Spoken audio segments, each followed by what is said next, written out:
You ask Tiger to solve. This deals with linear equations with one unknown. The final result is x equals 28. Let's solve it step by step. Group all constants on the right side of the equation. Add 2 to both sides.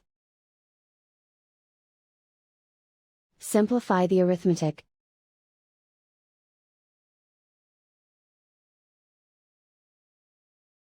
Isolate the x.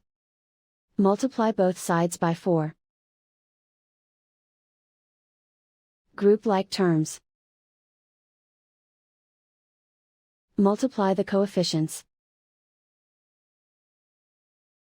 Simplify the fraction.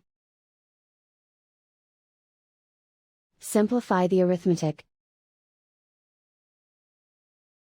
And so the final result is x equals 28.